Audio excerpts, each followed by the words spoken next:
And another wonderful morning here in beautiful British Columbia of Canada. So even though my videos rarely ever show outside or start outside, my days do. Every morning, rain or shine, sleet or snow, grumpy or not, come out here and take my little buddy for a walk. So today's walk's going to be a little bit of a special one for Sully pup over there. You see, Sully had an injury a few weeks back, and although not severe or anything like that, it did prevent him from being able to go swimming for a while. Now if you knew Sully, you'd know that he loves swimming. So now that my little buddy is pretty much healed up, I think it's time to reunite him with the water.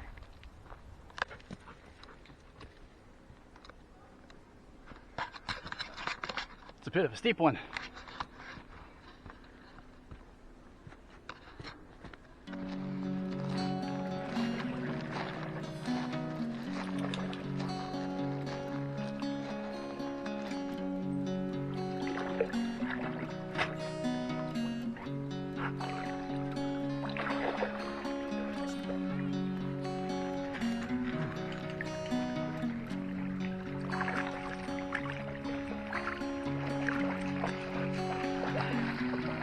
Coming over here to splash me.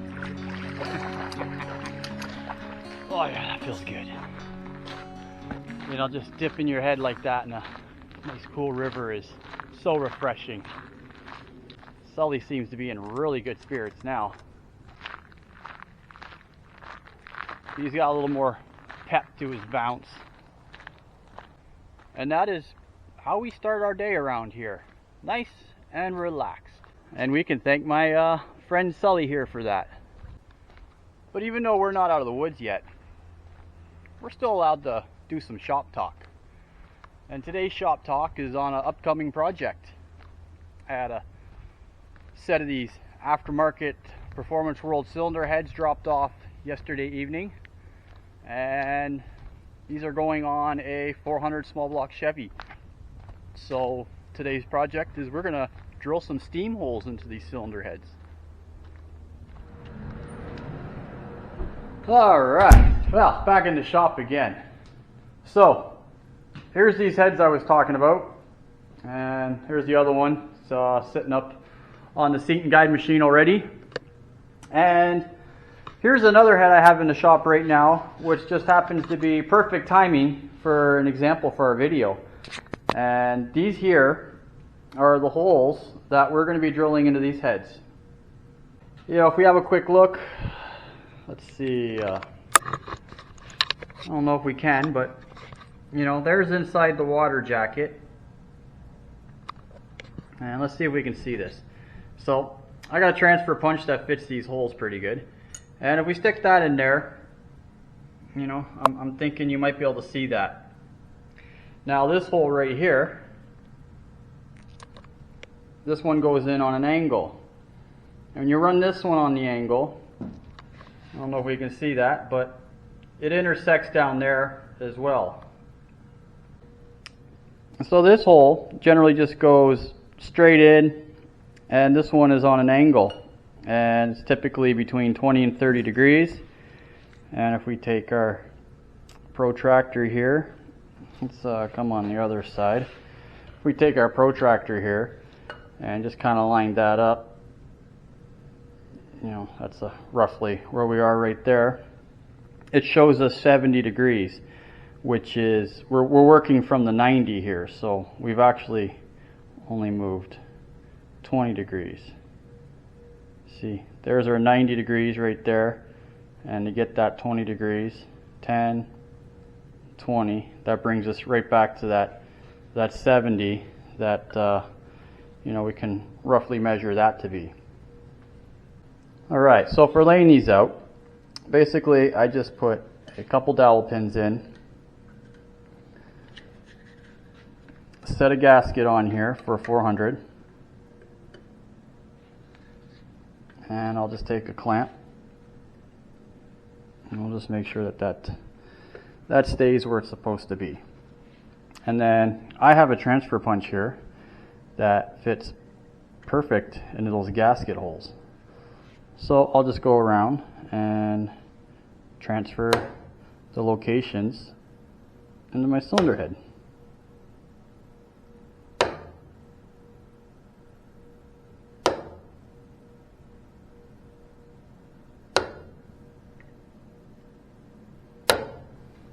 Easy peasy, right? Remove our gasket, and there's all our little transferred spots. So with the head clamp down, I start setting this up. So first off, I get this plane leveled out with a level, and then for this plane here, you can just give that a quick, oh my gosh. Of course I had to do that on camera, right? So, luckily that was a cheap one. So we'll just kind of level this out. Lock that one in. And I'll just grab an angle meter here. Stick that to the side.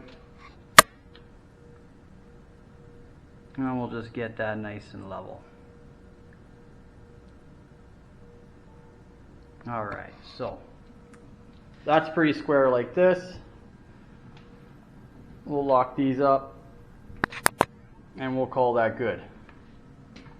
Now I understand that that is in no way considered high precision of any such, but we're just drilling some holes very short distances. So that's plenty good enough considering how many people I know have just attacked that with a hand drill in their garage.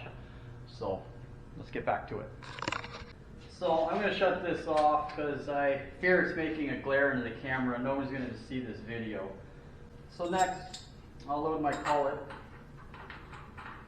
with yet another transfer punch. We'll bring this down much closer here.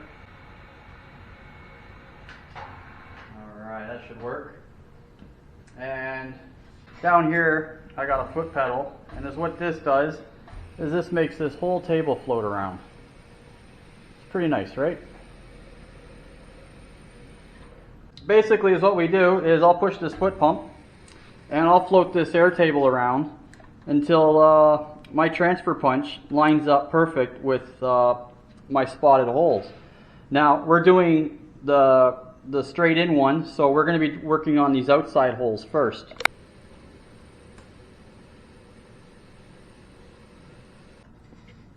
And right there, as you can see, we're lined up perfect. And now I can drill that hole. So with everything lined up, just remove my transfer punch here.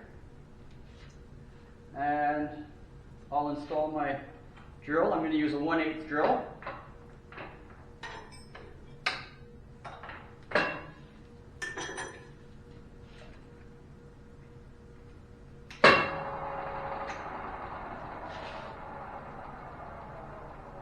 Go a little quicker than that, I think. There we go.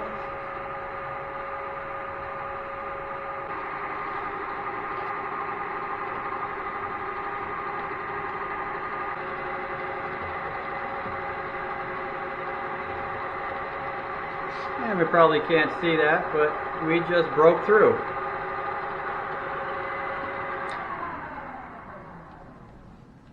And now that that hole's done, we just repeat.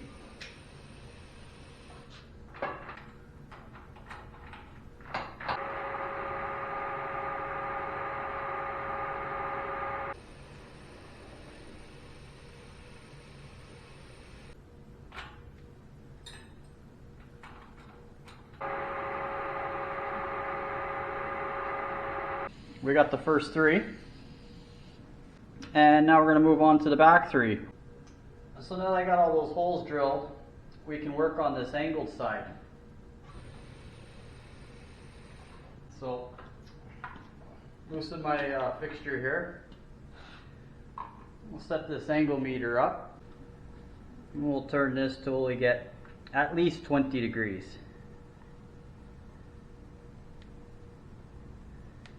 Now I've measured all kinds of these.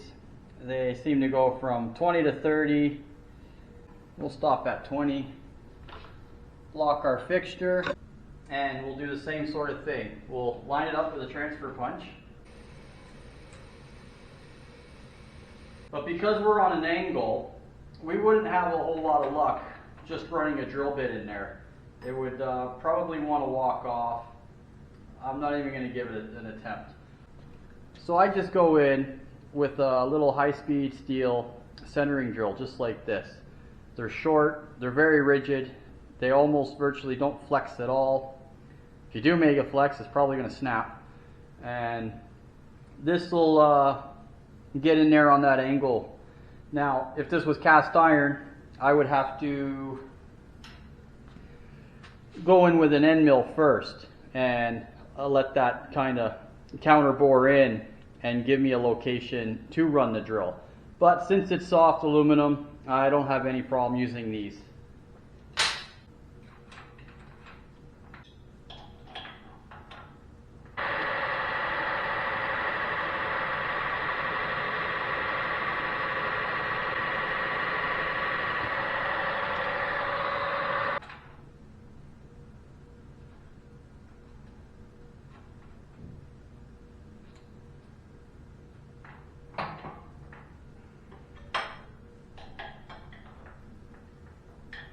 And now we just pull that hole out.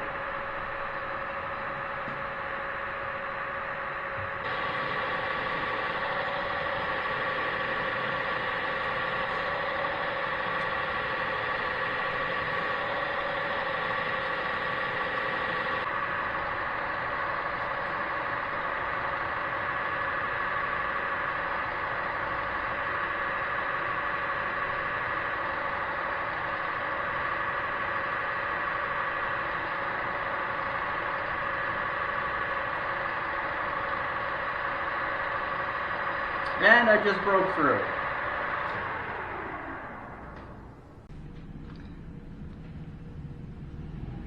And that's all the holes drilled. So I got a little carbide countersinking tool. We'll just go around and break these sharp edges.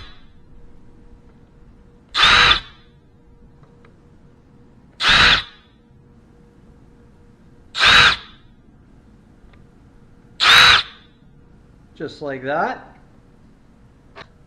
And that's basically it for that job. So I can go ahead and get those cleaned up, and that's a wrap. So I've seen a handful of videos on YouTube with the same sort of process going, so there's definitely nothing new to be learned here. We all kind of got our own little ways of doing it. You can do this on a milling machine.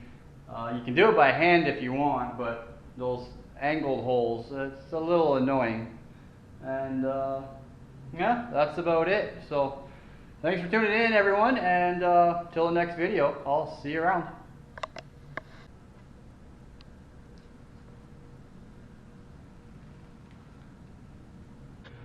Man, it is hot over here. Let's go next door and see how Sully's doing.